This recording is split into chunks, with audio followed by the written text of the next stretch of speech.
Friends, 1983వ సంవత్సరంలో కొంతమంది డైవర్లు Arabia సముద్రంలోకి దూకారు.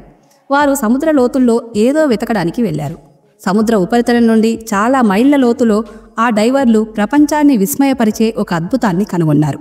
అక్కడ ఒక విశాలమైన నగరం. ఈ నగరాన్ని చూస్తే ఏదైనా ఒక అడ్వాన్స్డ్ అర్బన్ సిటీ సముద్ర గర్భంలో ఉందా అన్నట్లు అనిపించింది. ఎత్తైన గోడలు, విశాలమైన రహదారులు, విగ్రహాలు, రాజభవనాలు, బాగా ప్రణాళికతో చేయబడిన నగరంలా ఉంది. సముద్ర గర్భంలో ఇలాంటి నగరాన్ని చూసి డైవర్లు అందరూ చాలా ఆశ్చర్యపోయారు. అప్పుడు వారు అక్కడి రాళ్ల నమూనాలను తీసుకొని పరీక్షించగా ఈ రాళ్లు మహాభారత కాలానికి చెందినవని తెలిసింది. ఈ నగరం మహాభారతంలో పేర్కొన్న శ్రీకృష్ణ నగరం, అదే ద్వారక. భగవంతుడు విష్ణుమూర్తి యొక్క 4 ధామాలలో ఒకటైన ద్వారక గుజరాత్లోని జామ్నగర్ జిల్లాలో అరేబియా సముద్ర తీరంలో ఉన్న ఒక చిన్న పట్టణం. దూరాల నుండి వేలాది కృష్ణ భక్తులు భగవంతుడిని దర్శించడానికి ఇక్కడికి వస్తారు. భాగవత పురాణం యొక్క 10వ స్కందంలో కంసుడిని సంహరించిన తర్వాత శ్రీకృష్ణుడు మధురలో యాదవ వంశంతో నివసించడం ప్రారంభించాడని చెప్పబడింది. కంసుడి మరణంతో కోపం తెచ్చుకున్న అతని మామ జరాసంధుడు మధురపై దాడి చేశాడు. జరాసంధుడు ఇలా దాదాపు 17 సార్లు మధురపై దాడి చేశాడు. ఈ నిరంతర దాడులతో కలత చెందిన శ్రీకృష్ణుడు ప్రజల గురించి ఆలోచించి మధురను వదిలి వేరే చోటికి వెళ్లాలని నిర్ణయించుకున్నాడు. అప్పుడు శ్రీకృష్ణుడు సముద్రం మీద ఒక విశాలమైన నగరాన్ని నిర్మించమని ఆదేశించాడు. కానీ సముద్రదేవత అనుమతి లేకుండా అది సాధ్యం కాదు. అప్పుడు శ్రీకృష్ణుడు సముద్రదేవతను ప్రార్థించాడు. సముద్రదేవత సంతోషించి శ్రీకృష్ణుడికి సముద్ర మధ్యలో 12 యోజనాల సురక్షితమైన భూమిని ప్రసాదించాడు. ఈ భూమిపై భగవాన్ విశ్వకర్మ ద్వారకను సృష్టించాడు. ద్వారక ఒక సుపరికల్పిత నగరం. ద్వారక ఇప్పుడు ఉండే అడ్వాన్స్డ్ సిటీస్ కంటే కూడా చాలా ప్రణాళికాబద్ధంగా నిర్మించడం జరిగింది. రహదారులు, బంగారు రాజభవనాలు, పెద్ద పెద్ద ద్వారాలు, తోటలు, చెరువులు అన్నీ విశాలమైన నిర్మాణాలతో నిర్మించబడింది. నగరం మధ్యలో శ్రీకృష్ణుడి రాజభవనం ఉంది. ఇది అక్కడి అత్యంత అందమైన భవనం. ఈ నగరం నిర్మితమైన తర్వాత శ్రీకృష్ణుడు తన అద్భుతమైన శక్తితో తన కుటుంబాన్ని, యాదవ వంశాన్ని, ప్రజలందరినీ మధుర నుండి ద్వారకకు తరలించాడు. ఆ తర్వాత ఆయన మధురకు వెళ్లి జరాసంధుడు మరియు కాలయవనుడితో యుద్ధం చేశాడు. వారిపై విజయం సాధించిన తర్వాత శ్రీకృష్ణుడు ద్వారకకు తిరిగి వచ్చి తన కుటుంబంతో సుఖంగా నివసించడం ప్రారంభించాడు. కానీ ఈ భూమిపై జన్మించిన ప్రతి జీవి సుఖదుఖాల చక్రంలో చిక్కుకుంటుంది. శ్రీకృష్ణుడు కూడా ఈ చక్రంలో భాగమయ్యాడు. కొంతకాలం తర్వాత మహాభారతంలో పాండవులు మరియు కౌరవుల మధ్య యుద్ధం ప్రారంభమైంది. ఈ యుద్ధంలో శ్రీకృష్ణుడు అర్జునుడి సారథిగా కీలక పాత్ర పోషించాడు. 18 రోజుల పాటు ఈ భీకర యుద్ధం జరిగింది. చివరికి పాండవులు విజయం సాధించారు. మహాభారతం ప్రకారం కౌరవుల తల్లి గాంధారి తన కుమారుల మృతదేహాలను చూసి యుద్ధానికి శ్రీకృష్ణుడిని బాధ్యుడిగా భావించింది. అందువల్ల కోపంతో ఆమె శ్రీకృష్ణుడి వంశం 36 సంవత్సరాల తర్వాత కౌరవుల వంశం నాశనమైనట్లే శ్రీకృష్ణుడి వంశం కూడా నాశనం అవుతుందని శాపం ఇచ్చింది. శ్రీకృష్ణుడు తన వంశం అంతర్గత యుద్ధంతో నాశనం అవుతుందని తెలుసుకున్నాడు. కాబట్టి ఆయన ఈ శాపాన్ని స్వీకరించాడు. కానీ గాంధారి శాపంతో పాటు యాదవ వంశం నాశనానికి మరొక శాపం కూడా కారణమైంది. ఒకసారి ద్వారక సమీపంలోని పవిత్ర స్థలం పిండారక వద్ద అనేక మంది మహాత్ములు, సాధువులు సమావేశమయ్యారు. వారిని చూసిన శ్రీకృష్ణుడి కుమారుడైన సాంబడు మరియు అతని స్నేహితులు ఆ సాధువుల్ని ఆట పట్టించాలనుకున్నారు. అప్పుడు సాంబడు గర్భిణీ స్త్రీ వేషంలో ఆ సాధువుల వద్దకు వెళ్లి తన బిడ్డ గురించి అడిగాడు. మీరు గొప్ప మేధావులు కదా, మరి ఈ స్త్రీ మగబిడ్డను ప్రసవిస్తుందా లేక ఆడబిడ్డనా అని వెకిలిగా అడిగారు. ఆ మహర్షుల్లో విశ్వామిత్ర, దుర్వాస, వశిష్ఠ, నారద లాంటి మహామహులు ఉన్నారు. స్త్రీ వేషంలో ఉన్న సాంబుడిని చూసి ఆ మహర్షులకు తీవ్రమైన ఆగ్రహం వచ్చింది.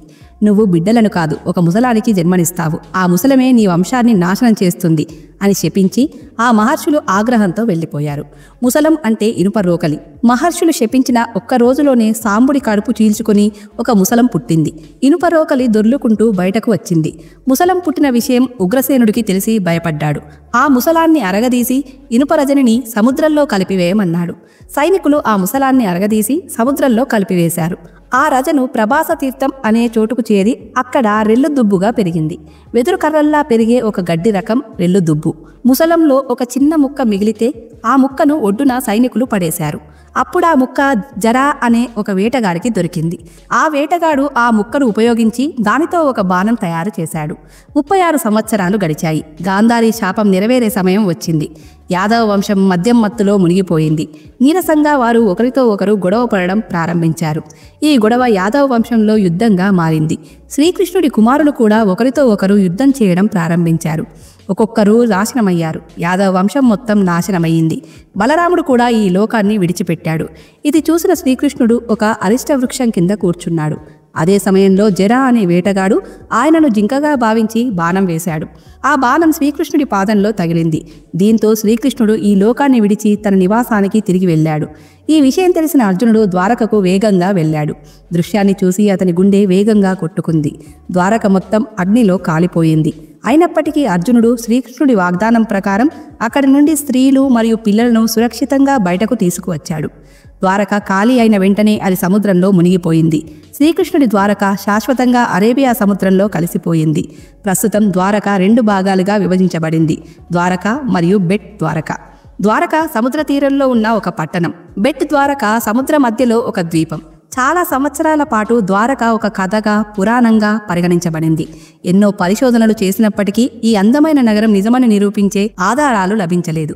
1930వ సంవత్సరంలో పరిశోధనలు ప్రారంభమయ్యాయి. బెట్ ద్వారకలో అనేక శిథిలాలు కనుగొనబడ్డాయి. 1963లో ఇక్కడ మొదటి పురావస్తు తవ్వకాలు జరిగాయి. అప్పుడు ఇక్కడ అనేక పురాతన నిదర్శనాలు మరియు విగ్రహాలు లభించాయి. ఈ ఫలితాల నుండి ఒక ఆసక్తికరమైన సిద్ధాంతం బయటకు వచ్చింది. శ్రీకృష్ణుడు ద్వారక నుండి తన రాజ్య పరిపాలనను నిర్వహించాడు మరియు తన కుటుంబంతో బెట్ ద్వారకలో నివసించాడు. 1983 నుండి 1990 మధ్య అండర్ వాటర్ ఆర్కియాలజిస్ట్ అయిన డాక్టర్ S.R. రావు నేతృత్వంలోని ఒక డైవింగ్ పురావస్తు బృందం ఈ మిషన్ను పూర్తి చేయడానికి ముందుకు వచ్చింది. చాలా రోజులు నీటిలో శోధించిన తర్వాత వారు సముద్ర గర్భంలో ఒక అద్భుతమైన నగర శిథిలాలను కనుగొన్నారు. నగర గోడల బలమైన పునాదులు, రాళ్లు, స్తంభాలు, విగ్రహాలు, నీటిపారుదల వ్యవస్థ మరియు ఇంకా చాలా వస్తువులు లభించాయి. కానీ ఈ శిథిలాలు శ్రీకృష్ణుడి రాజ్యం ద్వారకకు చెందినవని ఎలా నిర్ధారించగలం? దీనిని నిర్ధారించడానికి పురావస్తు శాస్త్రవేత్తలు రాళ్ల కార్బన్ డేటింగ్ చేయాలని నిర్ణయించారు. కార్బన్ డేటింగ్ అనేది రాళ్ల సంభావ్య వయస్సును పరీక్ష ద్వారా నిర్ణయించే ప్రక్రియ. డాక్టర్ నరహరి ఆచార్ మహాభారతంలో పేర్కొన్న గ్రహాలు మరియు గ్రహాంతర గ్రహాల సమాచారం ఆధారంగా మహాభారత యుద్ధం క్రీస్తుపూర్వం 3126 BCEలో జరిగిందని లెక్కించారు. మహాభారతం ప్రకారం ద్వారక నిర్మాణం కూడా ద్వాపర యుగంలో జరిగింది. ఈ రాళ్ల కార్బన్ డేటింగ్ చేసిన తర్వాత తెలిసిందేమిటంటే అవి కూడా ఆ కాలంలోనివే అని తెలిసింది. కానీ రాళ్లు ఏ కాలానికి చెందినవైనా కావచ్చు. అప్పుడు దీనిని బలమైన ఆధారంగా ఎలా పరిగణించగలం? అందుకే పురావస్తు శాస్త్రవేత్తలు సముద్ర గర్భంలో ఈ నగర ప్రాంతాన్ని కొలవడం ప్రారంభించారు. ఆశ్చర్యకరంగా ఈ ప్రాంతం యొక్క కొలత 12 యోజనాలుగా ఉంది.